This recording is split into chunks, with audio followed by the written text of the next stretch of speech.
el doctor César Azabache, abogado penalista, ex procurador. ¿Cómo está, doctor? Muy buenas noches. Varios temas, ¿no? Varios temas porque la política siempre está penalizada en nuestro país de alguna manera. Y yo le quería preguntar, lo que hemos visto en los últimos días, estas revelaciones constantes de este señor Henry Shimabukuro, que claramente era un hombre muy cercano, no solo al expresidente Pedro Castillo, ha estado muy presente durante la campaña de Perú Libre. La presidenta Dina Boluarte niega un tipo de relación, pero hay conversaciones de WhatsApp, hay pagos de comida, de boletos de avión que se han ido revelando. ¿Cuánto complica la situación de la presidenta lo que se ha ido conociendo? Bueno, hay varios planos en los que se puede ver esto, ¿no? En primer lugar, está la cuestión propiamente vinculada a la circulación de fondos de campaña, que es, creo, el foco que más se ha encendido.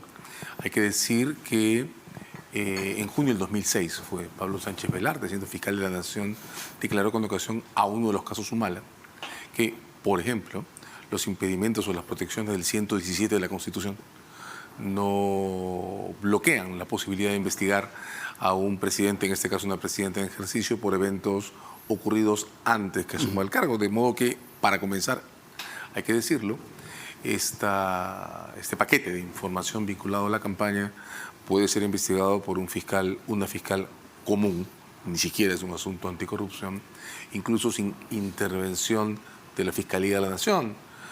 En segundo lugar, hay que notar, creo, que son dos casos los que se vinculan a estas declaraciones y no uno solo. Está el de la campaña y hay referencias a posibles actos de favorecimiento. Sí, es otro tema también. Es otro tema. Muy complejo, ¿eh? Muy complejo, donde sí hay algún nivel o algún estatus constitucional. Porque ahí podríamos hablar de tráfico de influencias cuando la presidenta Boluarte era ministra de Estado. Era ministra, con lo que tampoco aplica el 117. Exacto, exactamente. Eso es un caso que sí tiene que pasar por el Congreso, pero que no tiene ningún obstáculo para llegar incluso a una acusación si se confirma. Solo para contextualizar, doctor, que me parece importante que usted haya hecho la separación de los temas, ¿no? Por un lado está lo de Henry Shimabukuro y sus declaraciones en cuanto a que él aportó en la campaña, financió la campaña de Dina Boluarte, que ese financiamiento no fue declarado como exige, entiendo, desde agosto del 2019 la ley de financiamiento de partidos políticos, pero está el otro caso donde se han venido dando revelaciones que aportantes o gente que acompañó a Dina Boluarte en la campaña luego se ha visto favorecida con órdenes de servicio o con puestos dentro del Ministerio de Desarrollo e Inclusión Social. Siendo ella ministra. Claro. Entonces son dos asuntos separados. Quiero decir también, Omar, que es importante no perder la perspectiva, porque estamos desde hace bastante tiempo en una dinámica de sustitución de asuntos que van nublando la agenda, ¿no? En el piso siguen estando los casos de las 49 muertes, sí, claro, que tienen diferentes niveles de evolución. La Fiscalía de la Nación anunció hace poco que constituía una fiscalía especializada en Puno, respecto a las muertes de Puno, pero está Puno, está Huamanga, está Lima. Ahí hay todavía un asunto que desde la comunidad internacional, desde la comunidad de derechos humanos, está sosteniéndose en la agenda y que no debe pasar oculto por la espectacularidad de estos últimos asuntos. Y solo como anotación a pie de página, entendemos que, a ver, en abril probablemente la propia Comisión Interamericana de Derechos Humanos emita justamente un informe al respecto de lo que vieron los representantes aquí en nuestro país. De hecho, se criticó mucho el retraso, ya ha quedado claro que lo que ocurre es que los plazos para observaciones del gobierno todavía están corriendo. Está el informe de la Comisión, están los de Amnistía, están Naciones Unidas. Hay una agenda densa que no debe quedar oculta por la emergencia de estos asuntos, a los que hay que agregarle la espectacularidad con la que también se están desplegando de nuevo los casos Castillo, ¿no?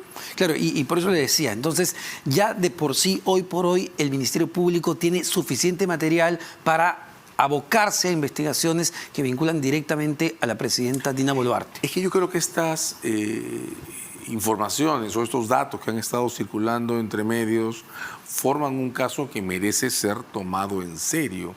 Hay una operadora política, asistenta para entonces, con una relación confirmada con Boluarte a partir de comunicaciones y tal.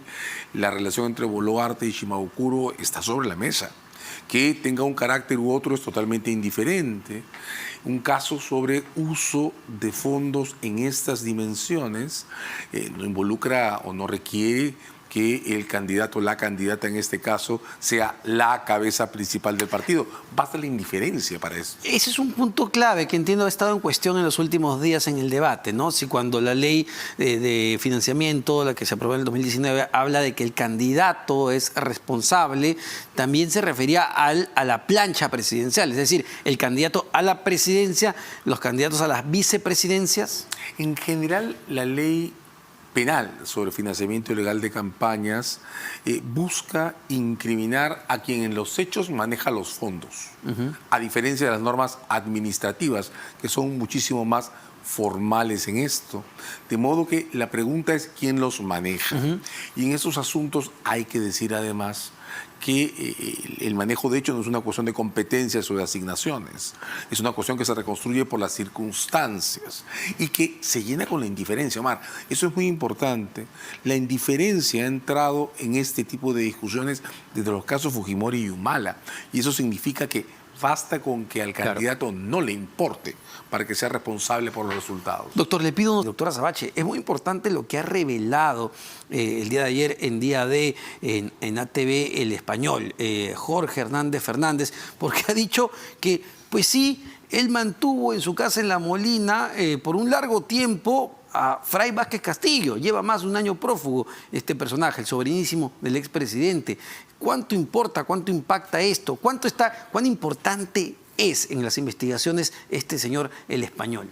A ver, creo que hay que tener cuidado con varias cosas, ¿no? De un lado están los hallazgos, que sí, por supuesto, tiene todo el sentido del mundo que les prestemos atención. Hace un momento, en el bloque anterior, comentaba que es muy importante tener cuidado con la sustitución de los temas en la agenda. Las prioridades deben tener una base vinculada a qué es lo que se discute, no qué acaba de aparecer. Junto con eso hay que tener mucho cuidado con los roles de los personajes en estas historias. Creo que ya hemos visto suficiente en materia de delaciones, por ejemplo, como para estar advertidos que quienes disputan posiciones en estas investigaciones pueden jugar también con su propio protagonismo en un esquema destinado a ganar importancia respecto a los demás. Dos cosas que me han llamado la atención. Una primera es este personaje autoincriminándose en lo que es un delito, claro, ocultar un prófugo. La otra es el señor Shimabukuro mostrando documentos parciales, un ticket de avión, una boleta de gastos, mientras esta otra persona, quien fue asistenta de la señora Boluarte, Maritza Sánchez, la profesora, presenta cifras redondas y completas, 800.000 soles, dice de largo. Luego, la dificultad para identificar el verdadero papel del señor Shimabukuro, empresario, agente de inteligencia, de dónde salieron los 800.000 soles. Tener cuidado, creo que es la nota más importante. No todo aquel que revela algo en público merece por eso ser automáticamente protegido por las autoridades. Hay situaciones en las que este tipo de juegos, de roles, tienen por objeto tratar de conseguir la adhesión de unos u otros en juegos que también existen de disputas alrededor de los casos, ¿no? Sí, sin embargo, doctor, para que el Ministerio Público haya dejado en libertad a este sujeto que había sido detenido, Jorge Hernández Fernández El Español, es porque debe haber brindado a la Fiscalía bastante evidencia o pruebas de lo que viene diciendo, ¿no? En principio, de hecho. Pero lo que hace después de recuperar la libertad, que es ir a los medios y decir cosas que deberían estar bajo investigación en la Fiscalía o en reserva, llama la atención. Como digo, siempre hay que mirar la letra pequeña. Y en la letra pequeña de estas cosas hay agendas en formación y hay además roles en disputa. Entonces sí, creo que es muy importante cubrir todas estas noticias, creo que es muy importante monitorearlas, pero hay que mantener alguna distancia prudente para evitar terminar siendo nosotros los que somos arrastrados a juegos que no dirigimos. Sobre todo porque en el caso de este personaje, El Español, lo que reveló, ni bien fue detenido, generó justamente la caída de la cabeza de la policía la semana pasada, Sí, por del supuesto. general Raúl Alfaro, y cuando uno ve el pedido de allanamiento que sustenta el Ministerio Público, claro, se verifica que presentó mensajes de WhatsApp, presentó fotografías, y ahora amplía la arista de la investigación y dice, sí, yo mantuve protegido a Fray Vázquez Castillo. Y lo segundo, que es lo más interesante, y hay 2 altos mandos de la policía en actividad en este momento que vinieron a mi casa y lo sabían. Y la parte que me preocupa es, ¿y si estoy en un procedimiento de delación bajo una investigación de fiscalía, por qué estoy en los medios? O sea, ¿cuál es el sentido de hacer eso? Bien, como digo, la parte... Jugar a la narrativa. La parte, exactamente, ahí es donde veo una disputa en roles que honestamente me preocupa, porque en este instante, por ejemplo, llevamos 48 horas discutiendo las declaraciones recientes de Shimabukuro, tal, 48 horas, como estoy repitiendo el fin de semana, ¿no? Y los 49 muertos de la violencia. Sí, claro. Entonces hay mucho en esto de, como digo, de disputa en el control de los espacios escénicos que de una u otra manera empujan a subir o bajar los volúmenes en el sentido de las cosas. Repasemos esto, Omar. ¿Cuánto tiempo tomó que el Congreso aceptara que el caso Castillo no era solo un caso de golpe de Estado, sino que tenía que recuperar las evidencias de corrupción? ¿Y a cuánto nos expuso ese cambio de tema al que el Congreso también jugó? Ahora tengo la impresión que si bien los casos Shimabukuro, el personaje llamado el Español, la ex asistente de Boluarte, son asuntos que tienen que mirarse con cuidado, como tienen que mirarse con cuidado los allanamientos recientes que corresponden más bien a la órbita de los casos Castillo, golpe de Estado, los llamados niños y demás. Sin embargo, hay que cuidar la perspectiva, hay que cuidar los roles, hay que cuidar la autonomía y la objetividad de la Fiscalía y hay que evitar caer en juegos que alteren la prioridad de las cosas. Es decir, doctor, no le estamos dando en la agenda pública, ni tampoco en la agenda política, el hecho de que en diciembre y en enero, sobre todo, 49 peruanos hayan perdido la vida con, según las necropsias de medicina legal, con municiones que utiliza la policía y las Fuerzas Armadas, y eso ha quedado registrado. No está en el debate público, pero sí está en la preocupación de gobiernos del exterior, organismos internacionales. ¿Por qué no le estamos dando esa importancia? Es que ese es el punto que me llama la atención y me preocupa, Omar. El primer punto de nuestra agenda tienen que ser las 49 muertes que están registradas.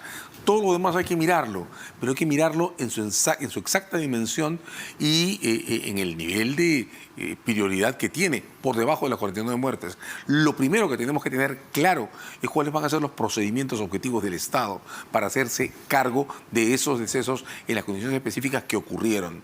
No me gusta, honestamente, el riesgo de que estemos intentando modificar la escena o cambiar las prioridades en los temas legales que debemos discutir. Y percibe que las instituciones que tendrían que estar velando por esas investigaciones para llegar a la verdad, me refiero primero al Ministerio Público, evidentemente, pero también al Congreso de la República, pero también a las propias instituciones involucradas en esto. La policía, el ejército, se han hecho las investigaciones internas del caso para saber quiénes fueron los responsables. A ver, en el Ministerio Público siento que hay varias velocidades distintas y eso se explica porque el Ministerio Público se organiza por ejes temáticos diferenciados. Noto esfuerzos en Ayacucho y en Puno importantes en el avance de investigaciones. Creo que Lima tiene un nivel de retraso mayor. El Congreso, lamento decirlo, pero hace poco una expresidenta del Congreso, Minutos, acaba de decir, usando comillas, que esto no merece una vacancia. Bien, yo no sé si es un tema de vacancia o no, es una discusión distinta, pero creo que introducir lenguajes despectivos, minimizadores, es exactamente lo que tenemos que evitar. No, doctor, y recordar, se aprobó después de muchísimo tiempo que se creó una comisión investigadora en el Parlamento para entender qué es lo que había ocurrido. No sé si hasta el día de hoy esa comisión ya sesionó. O tiene por lo menos algún avance, ¿no? Exactamente. Acaba de morir un joven. Espantosas, un joven avaleado. Las fotos muestran la cantidad de proyectiles que recibió su cuerpo. Un joven que se trata de esconder además, detrás de un árbol. Y el video está.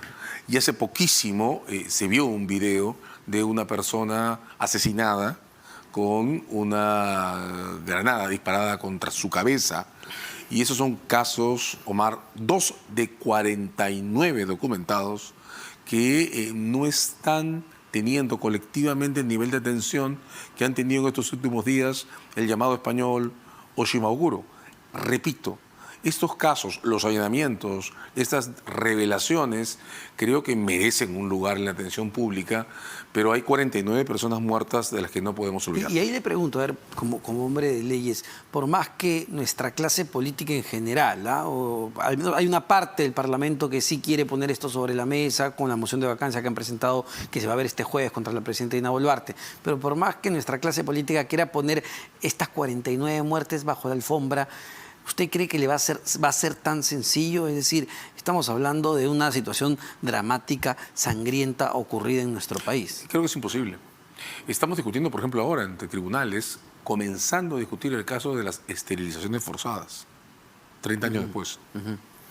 Los casos sobre violaciones a los derechos humanos en general tienen una durabilidad en el tiempo que no hay que perder de vista. Postergar estas discusiones como se está haciendo, lo único que hace es romper al país en trozos y dejar fuertemente en cuestión nuestra capacidad para tener balances equilibrados, asumir responsabilidades a tiempo y respetar a las personas que son afectadas por estas cosas, los deudos, los heridos, ¿no? Entonces yo no creo que ninguna maniobra de impunidad en cosas de esta gravedad pueda ser sostenible ni pueda terminar de evitar que las discusiones lleguen hasta los tribunales. El problema es el daño que hace el tiempo de espera. Sí, ¿no? claro. Y la presión internacional se siente con mucha fuerza, porque no estamos hablando de organismos solo de organismos pro derechos humanos como Amnistía Internacional. Estamos hablando del propio Departamento de Estado de los Estados Unidos. Estamos hablando de las propias Naciones Unidas que le piden explicaciones al gobierno peruano. Solo por mencionar dos ejemplos. Exacto. Pero, Omar, son 49 muertes en 2 meses. Repasemos los ciclos de violencia registrados en América del Sur en estos últimos años, desde octubre 19 en Chile o Colombia, y no hay estándares de lesividad tan altos en América del Sur. Este es el ciclo más violento de los últimos 3 o 4 años en represión a las protestas. En consecuencia, creo que estamos intentando no ver algo que todas las demás personas están mirando. Y eso es peligroso. Y basta, doctor, porque lo hemos escuchado de parte de nuestros políticos, sobre todo de nuestros ministros, cuando son consultados sobre estos temas, basta con decir, está en investigación, nosotros, los políticos, los ministros, no sabíamos de los temas operativos, eso lo ve el ejército, eso lo ve la policía, en lo que sería una gran lavada de manos. Bueno, hemos visto el papelón que hicimos en Naciones Unidas cuando tuvieron que recordarnos a nuestros representantes que la sesión sobre estos hechos no tenía por objeto repasar leyes que todos los delegados de Naciones Unidas tenían ya sobre sus carpetas, sino que la pregunta en concreto era qué estamos haciendo en los hechos para asumir las responsabilidades derivadas de estas muertes, y no tenemos una respuesta institucional clara.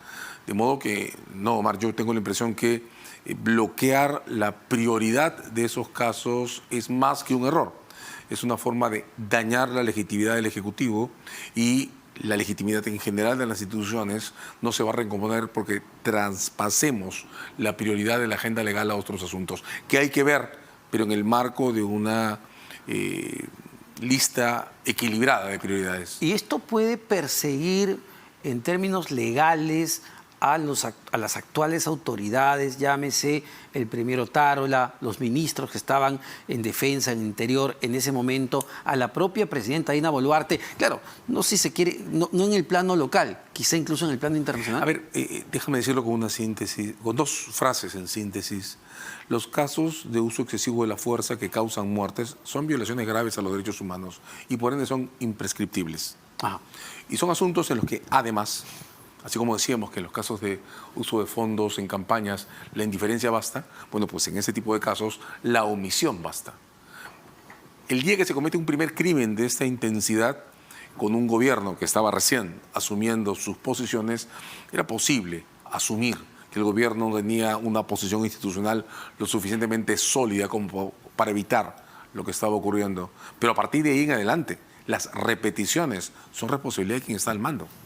El segundo crimen, el tercero, el cuarto, contamos hasta 49, pudieron haberse evitado con una orden clara y concluyente que dejara fuera del sistema estatal a quien abusara de esta manera de las armas. Y aquí ha pasado cosas que visiblemente o que ponen en evidencia que nadie quiso escuela. Ese, Omar, es nuestro primer tema legal hoy en día. Sin embargo, cuando vemos al frente, al Congreso de la República, también vemos una postura, no de todos, evidentemente, pero de la mayoría marcada sobre este asunto, ¿no? Yo temo, Omar, que en el Congreso de la República predomina o tiene mayoría una cierta intención simbólica por reivindicar el periodo de Merino, ¿no? Pongo dos señales. La puesta al día de la colección de cuadros del presidente del Congreso, con Merino al frente, el informe del señor Cavero, exculpando al señor Merino cuando lo que se le pedía era autorización para procesarlo, no un veredicto sobre su inocencia o culpabilidad. De varias maneras creo que hay una manera de contar el abuso de la fuerza que reclama validez simbólica y no tiene ninguno. Creo que de varias maneras esta escena está regresando en versión amplificada sobre lo que se ha querido decir respecto a las muertes y los heridos de noviembre del 20. Creo que estamos en un momento en el que está explotando ante nosotros el enorme vacío que generó no haber podido tener un reconocimiento moral a las historias de las violencias de los 80 y los 90. Es como si hubiéramos venido arrastrando esa mochila y estuviera estallando ahora ante nosotros, ¿no? ¿Y por qué esa mirada muchas veces de nuestros políticos de blanco o negro? Es decir, si tú pides una investigación, estás atacando a la policía, estás atacando al ejército valeroso. A ver, las instituciones hay que protegerlas, evidentemente, y para proteger a las instituciones hay que identificar y sacar a los malos elementos. De hecho, la protección a las instituciones supone tener cuidado con el detalle de la evidencia, con una ética basada en el reconocimiento, en la transparencia y en la responsabilidad. De modo que estos discursos de negación no protegen a ninguna institución. Los discursos de negación, sin embargo, se alimentan de y necesitan esquemas binarios del tipo bueno, malo, pro, anti, porque esos esquemas binarios reducen el peso medio de la evidencia. La evidencia, Omar, siempre lleva a resultados detallados, resultados que están a la mitad del camino, que no admiten extremos, ¿verdad? Porque la evidencia es la que tiene que permitirnos reconstruir las historias verdaderas y, por tanto, diferenciar ahí donde las negaciones quieren establecer similitudes y generalidades. Pero eso es muy doloroso, ¿no? Porque ¿qué pasa cuando la evidencia que está ahí sigue presente y no se llega a la justicia? ¿Qué pasa en esas familias en Puno, en Apurímac, en Ayacucho? Pasa que estalla, Omar. De hecho, si algo ha empezado a ocurrir en medio de toda esta negación que está puesta sobre la mesa, es que como sociedad hemos empezado a notar que las personas que mueren no son números, sino historias de vida con nombre, apellido, con parientes, con rostros. Ahora sabemos cómo se llaman, sabemos quiénes son, y eso sin duda va a producir que esto tenga consecuencias. Muchísimas gracias, como siempre, al doctor César Azabache, abogado penalista, ex procurador.